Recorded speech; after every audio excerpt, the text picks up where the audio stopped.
Hello beautiful people, if this is your first time on my channel, you are most definitely welcome. If you are a returning subscriber, thank you so much for sticking with your girl Seun. I hope you guys have been enjoying the content and I'm glad you came back for another video. If this is your first time on my channel, why don't you join the family and hit that subscribe button, then hit the notification bell so you know every single time your girl uploads another video.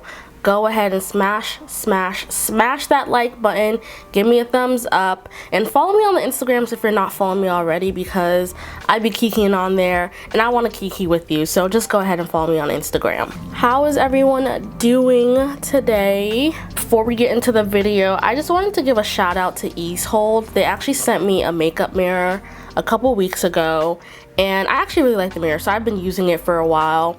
And this video is kind of overdue, but I really love this mirror because it has a LED like ring light around it. It's super compact and you can do different like lighting settings, which I kind of like, and you can actually change the brightness by pressing on the power button, so either dims it or brightens it, whatever you want. If you guys are interested in trying out this mirror and getting one for yourself, you can check it out on easehold.com, or they actually have an Amazon store, so you can go ahead and buy it on there. If you buy it on easehold.com, please use my code Seun15 for 15% off.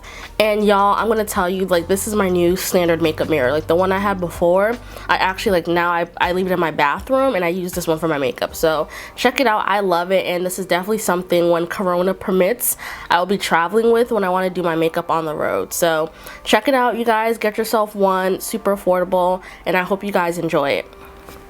How is everyone doing this weekend? Your girl is on a 3-day weekend and I am excited, so excited. I don't know if I ever told you guys, but they canceled our spring break because of, you know, Corona won't let us be great. So what our school did was give us like 3-day weekends, and the 3-day weekends kind of fall after we finish a block. So I just had my last exam for GI yesterday, and now I'm just gonna enjoy my 3-day weekend, get some work done. Although I feel like I won't be like fully just like I'm gonna take today to like, well, even today I have work to do, but like I don't even feel like I can just like sit down and do nothing. I'll try to find a day where I can do that. Maybe I'll try to do it on Sunday, but I just have so many administrative things to do, and I'm also like working on 2 different research projects, which LOL, what did I get myself into? But I have to do some work for that because I'm going to be checking in with the physician I'm working with this week, so I have to get work done. And then I just have social media things to do, and then my extracurriculars, like I'm the co-president of SNMA and White Coats for Black Lives, and I have a couple action items I have to accomplish for those orgs as well. So even though I get a break from studying, I still have like leadership work to do. So and I have to get it done this weekend, because I know when school starts back up on Tuesday, I'm just gonna be so stressed, and I always leave my extracurricular action items as like the last thing, and then I end up never getting to it. So I'm really committed to getting through that work this weekend. And for those who don't know, I also offer services of editing personal statements, activity descriptions, so I have a couple clients that I have to meet with this week as well. So a lot of things I gotta get done this weekend, and your girl gotta do her taxes. Like, I need to hire a personal assistant because this is not my ministry. Like, I feel like I'm doing too much, too much, but you know what? We're just gonna go with it and see what happens. You guys, I cannot believe I am almost done with my first year of medical school. Like, it's March. It's basically March. Well, no, it is March. It's March and school ends in May. So March, April.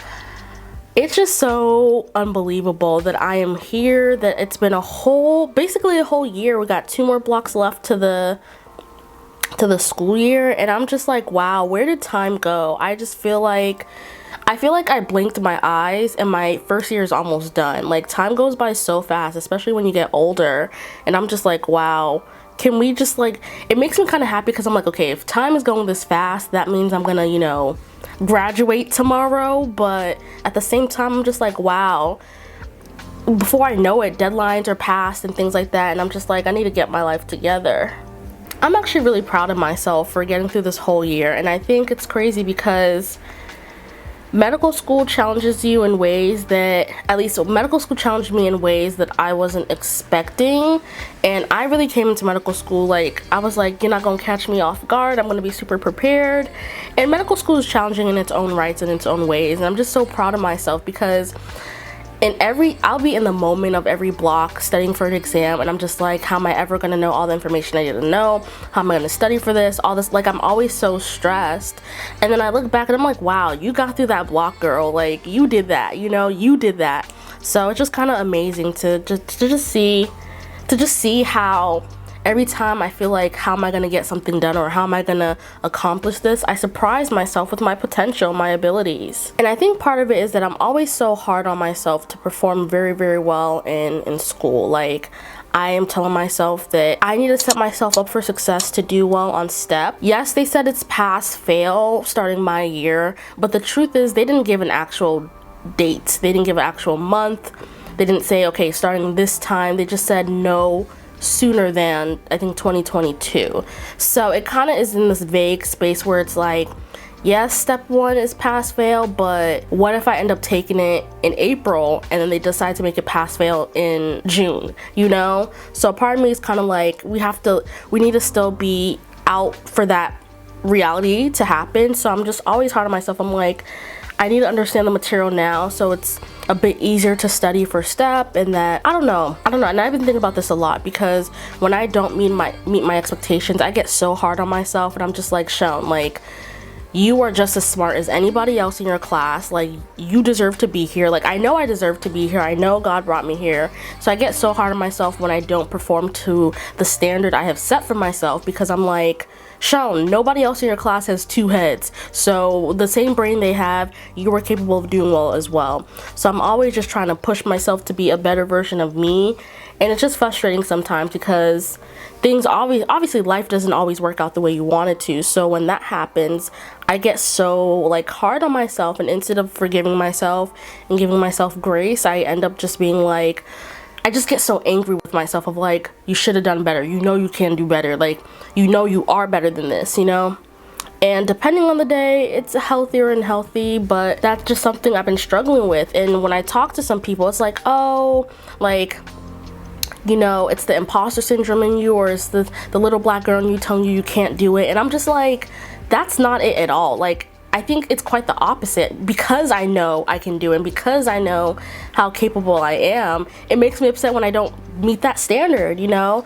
And I don't know why, but I just feel like, and maybe there is some validity or truth to it. I just feel like as a woman of color who is very ambitious and has very high goals for myself and the kind of impact I want to have on the world, I feel so pressured to be excellent 100% of the time. And I just feel like there's nothing anyone can say to me to change that, just because it may be easier for you to accomplish something, but I have to have my shit together, and I have to be on my shit. So when it comes time for residency, I match where I want to go. I don't want to have to be at the mercy of a residency program hoping somebody picks me. I want to be like, I am that-ish. I know I'm that candidate. I know how competitive I am, and I'm choosing where I go, you know? So that's kind of where I am right now. But I don't even know, what is the definition of imposter syndrome? Let me even look this up. Oh, this is interesting. I'm opening up an article that says, stop telling women they have imposter syndrome. Isn't that so funny? Right on brand. Okay, so I'm just reading right now. So imposter syndrome is loosely defined as doubting your abilities and feeling like a fraud. It disproportionately affects high-achieving people who find it difficult to accept their accomplishments. Many question whether they're deserving of their accolades. Okay, well, if we're using that definition, I don't feel like I'm a fraud. Like, I am authentic. Like, you get what you get what you see. Like, I know I am high achieving, I know I am intelligent, I know I belong in a medical school, I know I'm going to graduate and excel in medical school. I don't think that's the issue. For me, it's just like, I get so upset when I don't meet the standards of my potential. Like, I know what my potential is, so I get upset when I don't meet it. I don't know if that, like, is defined based off of what I read as imposter syndrome. Yeah, I don't know, man. I don't know. Well, I mean, comment below. Let me guys know, like, what is your definition of imposter syndrome? What are the different manifestations of imposter syndrome? Maybe there's a definition that I'm missing or I'm not like quite getting to. Ooh, y'all, my line sister got engaged Valentine's Day weekend, and I was okay. She posted this, like, okay, maybe it wasn't in retrospect, maybe it wasn't vague, but she had posted on her Insta story this like thing that said marry me, and I was like, wait, marry me, what does that mean? Like, what's going on? So I DM'd her. I was like, ma'am, what does this mean? And then she sends me the picture of the ring, and I'm like, oh shit, you got engaged. Wow. I called her, like, I immediately called her, and I just started crying. You know when you're just so happy for somebody, and you're just so happy for someone, you end up crying, and it's not even like your thing to be emotional about. I don't know, maybe it's because I love her so much. So I was just like, wow, like, I can't believe it. And she's the first of like our group, our like sorority group to, actually no, she's not the first in our entire sorority to get, like, entire sorority group to get engaged. My profile had gotten engaged like maybe a year or two ago, maybe 2 years ago at this point. But she's the first in my line to get engaged. And I was just like, oh my gosh. And we knew it was gonna happen because they've been together for a while. They actually met at Stanford. I don't know, I was just so happy. I was so happy. And it's so interesting because the topic of living life outside of medicine has been a topic of discussion between me and my friends in medical school as well. Like, I feel like people glamorize medicine so much, and maybe it's the circles I fall in, but I remember when I was a pre-med applying to medical school, I just had this I knew medical school was gonna be hard, right? I knew it was gonna be challenging. I knew it was definitely gonna be an interesting time in my life, but I think I also had this very idealistic idea of what medical school was, right? Like, we look at Instagram, we see people in their white coat ceremonies, people doing these action photos in their scrubs in the OR, all these kind of things, and it makes you so excited. You're like, oh my gosh, like, medicine. And the truth is, like, and maybe I fall victim to this too, because on my Instagram I posted a picture of my white coat too, but the truth is, like, medicine is not as pretty as I feel like aesthetics make it seem, to be very honest with you. Like, medical school, like, I kid you not, you guys, every single block I have some kind of emotional breakdown. Every single block I end up crying about something, or just feeling stressed about understanding the material, or feeling like I'm not doing things well. Like I mentioned, I have so many different things going on. Like, I have extracurricular activities, I do my social media, I have school, which is always my #1 priority. And the truth is, like, sometimes I feel like, am I balancing everything well? Like, am I doing everything well? And it's hard. It's not easy at all. And the thing about medical school is that, like, you don't understand or know or can appreciate how challenging and how much you'll be pushed to your capacity until you're in it, right? It's easy to be like, oh, like, I know it's gonna be hard, I know I'm gonna have to do this and that, but you can't really fully appreciate it until you're in medical school. And sometimes, and I don't know, maybe it's because now I'm in medical school and I really, like, I'm in it now, so I know what be really happening, but sometimes when I see, like, pre-meds and everyone, like, saying, oh my gosh, sometimes I'm just like, please enjoy yourself. Like, stop trying to rush to get into medicine. Take that gap year if you want to, because I promise you, once you start medical school, you are essentially, in a sense, sacrificing a lot more than your average person will be sacrificing. And I don't think people fully realize or can appreciate that until you're already in it. And I say this because you have to recognize medical school is a long journey. It's a very long journey. You do 4 years of medical school, at least, depending on your specialty, 3 to 7 years of residency. Then you may go on to do a fellowship that may be 1 to 3 years, right? But by the time you out, you damn near in your mid-30s. And for me, that's definitely something important to me, because I know one of the things I want to do in my life is I want to get married, I want to start a family, like, I want to do all these other things that are important to me and that I value outside of medicine. And something I've been thinking a lot about is like, how am I gonna get them all done? Can I have it all, you know? And that's why I brought up my line sister, because, you know, she's actually getting her PhD right now in biomedical engineering. And we were talking about this last night, where I was just like, is there even a right time to like start your life, you know? And one thing she said, and one thing we're talking about, is like, the truth is, like, you can't wait until you're finished with school to say, okay, now I'm gonna start my life, now I'm gonna do all this stuff. I mean, you can if that's what you want to do, right? Everyone can do whatever they feel is best for them. But for me, I'm like, if I were to say I don't want to get married, start a family, build a house, all this stuff until I'm fully done with my training, I will be like 35, 36 years old by the time that happens. And I don't know about y'all, but listen, a girl only got a set number of eggs when she's born, and I'm trying to use them at their prime, you know?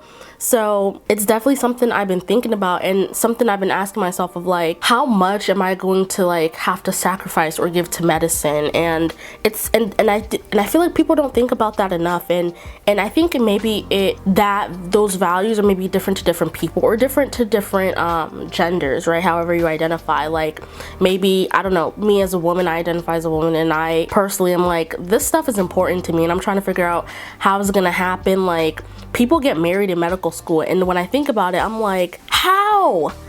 Like, where do you get the money from? Like, how do you take the time off? Like, people have babies in medical school, you know? And it feels to me like there's no good time to make it happen. So I guess, you know, it's just gonna happen when it happens. And people don't recognize, like, going into medicine is a career of service. Like, I think service on a different level. Like, there are definitely a lot of careers of service, but I think it's a career that will take a lot from you and perhaps not give as much back. And that's something that I want people to be aware of and recognize. And you have to ask yourself, and it's so funny because I was on Instagram, which is why you guys should follow me on the Instagrams, and somebody had asked me the question of like, is it worth it? You know, like, is it worth it, I guess, being in medical school? And I thought it was such a great question. And I was like, well, is anything worth it? You know, is anything at all worth it? Because the truth is, I am sacrificing my entire 20s, like, to medicine, to learn the human body, to appreciate the human body. I'm sacrificing even my 30s, low-key half of my 30s, to get the knowledge and skills to help people and change people's lives, you know? And I hope and I pray that in the midst of all that sacrifice, I can still live the life I want to live. And I can't say, oh, I'm gonna wait until I'm done getting to where I need to get to in my career to start all the other things that matter to me. Because I feel like what's gonna happen is, if I do that, I'm gonna be 36 and look back and be like, wow, I had all these opportunities to do these things I love and I never got to do them, you know? So that's kind of where I'm at right now personally. And I was actually talking with the physician that I'm working with on a research project, and I was telling, because, you know, she started a family, and first of all, sometimes in certain specialties it's actually hard to find female mentors, which I will put that out there, because I think I know the specialty I want to go into, and all the faculty I'd been talking to before were men, and they definitely were helpful, but like, I couldn't ask them certain questions like, oh, starting a family, when did you start a family? How did you feel about it? Did you feel pressure? All that kind of stuff, you know? So when I was connected with this physician, I was like, I have to hold on to her as my mentor, because she will be able to help guide me through these things. And we talked about I asked her about starting a family and doing all that stuff in medical school, just in medicine. And she was just like, you can have it all. You know, don't try to plan it, but you can have it all. It also depends on what matters to you. And she brought up that point, which is a really good point, because she had talked about how, like, you know, sometimes, like, one of the things that she knew was important to her was starting a family. And when she goes to conferences, sometimes she'll see that, you know, people posting abstracts or, you know, putting out papers and stuff like that. And sometimes she's like, wow, these people are doing a lot. But then she grounds herself and is like, well, that's not what's really as important to me as coming home to my kids or having a family or doing these other things in my career. And you know, she was speaking to my soul, you guys. She was really speaking to my soul. I think it's kind of put me in the space of like, I'm not going to definitively say I'm gonna wait until this time to start a family. I'm going to pray about it, and when it happens, I'm gonna let it happen, and it's somehow gonna work itself out. But all I know is I don't want to like look back in like 10 to 15 years and feel like I didn't use the time I had while going through this journey of medicine wisely, or I didn't get to do or I sacrificed more than what I really needed to sacrifice, if that makes sense. And it's so funny, and you guys know, like I share a lot, but there's certain things like I try to keep private, or that I tend to be a bit more careful about what I share. But I was talking with my boo, and I like literally we were on the phone, and I was like, look here, sir, I'm gonna just put this out there, and we need to have this conversation now, because I don't want to be graduating medical school and then be expecting a ring and we're on different pages. And I told him, I was like, you know, I don't want you, to be honest, I don't want my time wasted. And if you don't see a future, if you don't see us settling down, like, you need to let me know today. You need to let me know sooner rather than later, because if I could be using this time in medical school to like find my actual husband, then that's what I need to do, you know. And I wasn't sure how he was gonna react to it, because I was just kind of like, you know, we being bold out here, but you know what, my eggs got a time clock on them, and low-key I'm trying to have a baby by 28, to be very honest. Is that gonna happen? I don't know what God has in store for me, but at least, you know, I gotta make my intentions and where I stand clear. And you know, we ended up actually having a very serious conversation about it, and we talked about important things that, you know, you have to talk about to figure out, do I actually want to, like, do me and this person have the same values, and do I want to spend my life or start a family with this person? And we talked about some pretty sensitive and serious stuff that I didn't realize until after we started the conversation, that am I even ready to have this conversation, or do I actually fully even know what I want, or where I stand on certain issues? So it was very eye-opening, and it kind of taught me that, you know, you got to be careful what you ask for. You have to be prepared. If you're going to open a conversation, you got to be prepared to have the whole conversation, you know. So a little fun fact gem that I learned, it really did have me thinking, and really forced me to now reevaluate, like, what do I find important? What do I want out of life? Like, I need to have answers, I think, to hard questions, and I think that's a thing. And I was talking to my line sister about it too, because one of the things we had talked about was having children, and a certain thing came up where I was like, wow, I don't even think I know fully where I stand on this, you know. And you can't have a conversation to see if your values match with someone else if you're not sure where you stand on it yet. So it was quite interesting. Okay, friends, now that we talked about that, maybe we'll circle back to the conversation later, but I said what I said about that. I want to get into the kiki about Tulane University School of the Medicines, because, ooh, child, they have been all over social media, Twitter, and what the girls are saying about them is not cute. So I actually wanted to address it. And before I talk about it, maybe this is unprofessional of me, but I haven't fully like read the lawsuit, the entire thing and everything. So I'm just gonna kind of be looking at my iPad, reading a synopsis of what has been going on, and just give my opinion, and we can kiki. And you know, if you guys have more information on it, or if you know more about the situation, I encourage you to comment below and, you know, share your thoughts. I really want to hear how you guys think about the situation as well. So let's get into the kiki. So from my understanding, basically, there's a physician at Tulane, Dr. Princess Dinar,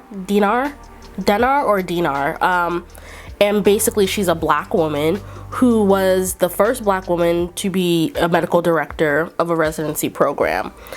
And essentially, she had filed a lawsuit against the school, particularly naming Dr. Jeffrey Wise and Dr. Lee Ham. And she basically filed a discrimination lawsuit saying that, you know, they discriminated against her as well as minority residents. And from what I'm reading here, she, you know, accused them of racism towards her and others who work there that are minority. She stated that minority residents were forced to complete a more difficult rotation schedule, denied access to skills and training. When she brought up those concerns, apparently these two white men physicians had threatened to retaliate. Are we surprised? And then I think some other things was that the PEDS residency program she was directing had been put on like a warning status. So basically, for those who don't know, residency programs as well as medical schools are required to have an accreditation in order to like train people, and they have to be in compliance to keep their good standing and to be able to continue accepting people and training people and all that kind of stuff. So basically that program had been put on like some kind of like warning status, and by the I think ACGME, I think that's the accrediting body or the governing body, they had been put on some kind of warning status and they were now under review. And my understanding is following that investigation, following their investigation with the ACGME, she basically was suspended from her medical director position. There's a lot of complexities to this story that I'm obviously not going to capture everything in my summary, so I strongly encourage you to go out, read the information, educate yourself, and get the full story. Do not rely on me for the full story. And I think there was also, she also basically said that she also accused them of Dr. Jeffrey Wise saying, or maybe Dr. Jeffrey Ham, I don't know which one it is. She accused one of them of basically not allowing her to be the like medical director of the residency program until she had a white man counterpart who was her co-director. And apparently he said that he was afraid that having a black program director would scare away white resident applicants. It's the caucasity for me. And so she filed that lawsuit, and Med Twitter, Med Instagram has been talking about it. The girls have been talking about it. You know, a whole like hashtag started of like do not rank Tulane, basically encouraging applicants who are applying to residency programs not to rank the school. And of course, the two men and the university are denying said accusations. But you know what? Dr. Denar is innocent. She innocent. I believe it, and I believe that she is telling the truth. One thing we have to recognize is even having the confidence, courage, and bravery to submit a lawsuit against an institution, specifically people that are your supervisors of higher power, takes a lot of like strength, right? And you run the risk of being perhaps maybe blackballed in that community, right? You don't know what the consequences are going to be, whether they're fair or not.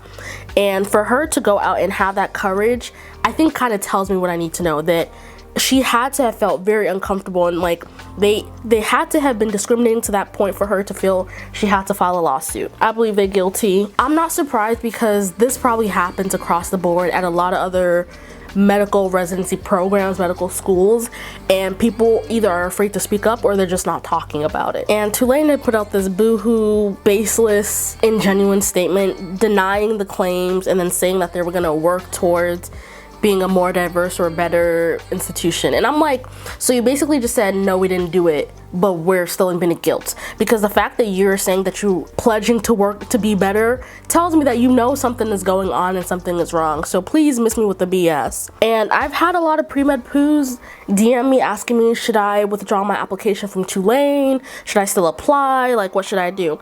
And the truth is, I'm not gonna tell no one what to do, because if Tulane is the only medical school you got into, I'm not going to tell you not to go to medical school because Tulane wants to be a baby pterodactyl. So I'm never going to tell someone that. But I think if you have options, it's important to really apply pressure to these schools and figure out, what do these schools stand for? What are their work towards being anti-racist? What do they do? How do they respond when things like this happen within their institution? Because the truth is, like, an institution, whatever, can say they're anti-racist but still be full of very, very racist leadership. So you can't really be an anti-racist institution if all your leadership is racist. So it's really about how does the school respond when these things happen? Tulane, that residency program, they're gonna get residents. They're gonna find residents to match. Like, I don't believe that all the residents in the world that apply to this residency program are going to be so passionate about the situation that they do not rank the school.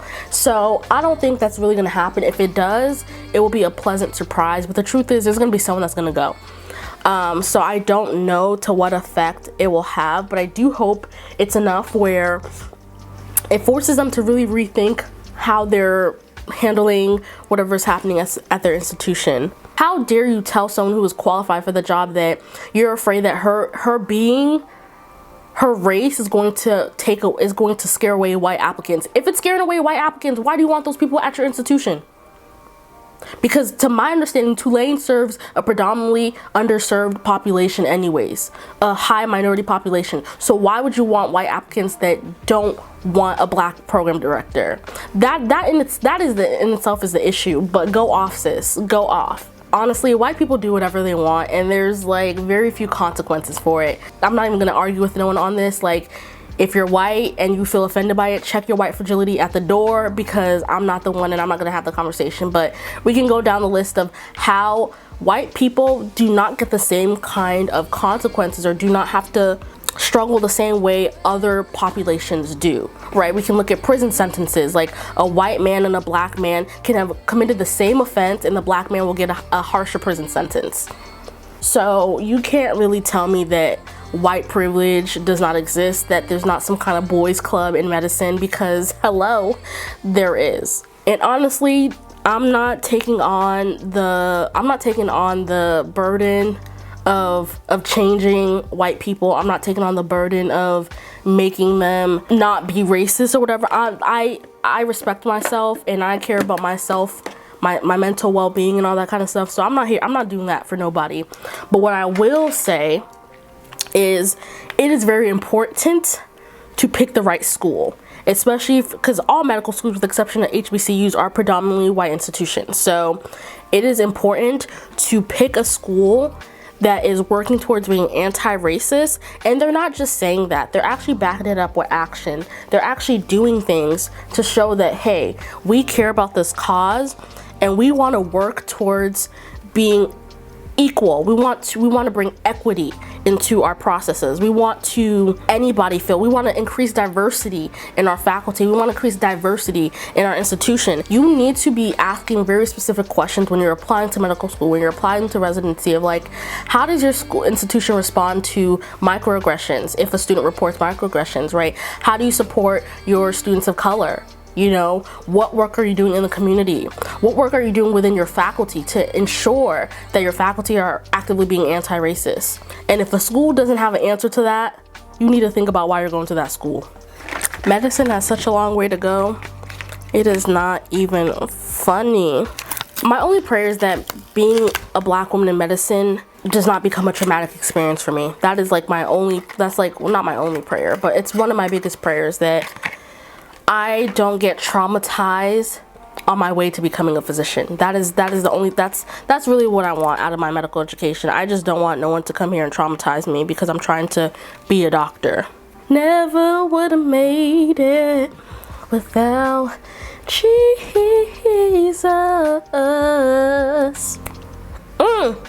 Hallelujah.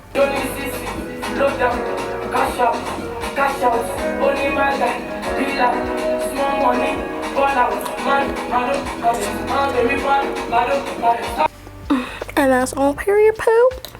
Period poo. Ever since starting medical school, my anxiety has gotten so much worse. It's so weird. I feel like as I'm learning so much about the human body, I'm just like, wow, there's so many ways you can really get sick and die.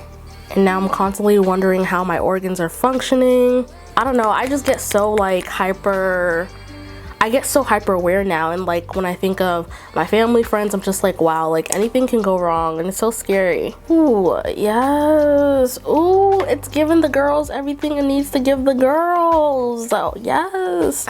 Y'all, I look so cute. It's just, wow. I cannot wait until I'm a doctor. Like, it's gonna be a new eye look every single day. Just wait. I'm also gonna have a wig man, different lace front every single day, every single patient. My patient gonna be like, girl, didn't you have a red wig the other day? I was like, we've moved on, honey. We've moved on. We're at copper now. And with that, we are done, you guys. Thank you so much for sticking with me throughout this video. I want to hear your thoughts on the Tulane situation.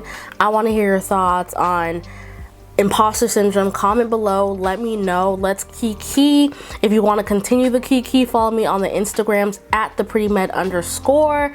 Hit the notification bell on YouTube so you know every single time I upload another video. You know, you don't want to miss out on the greatness that is me. So go ahead and subscribe. I will chat with you guys later. Thank you so much for watching this video, and I will see you guys in another video. Yes. Period.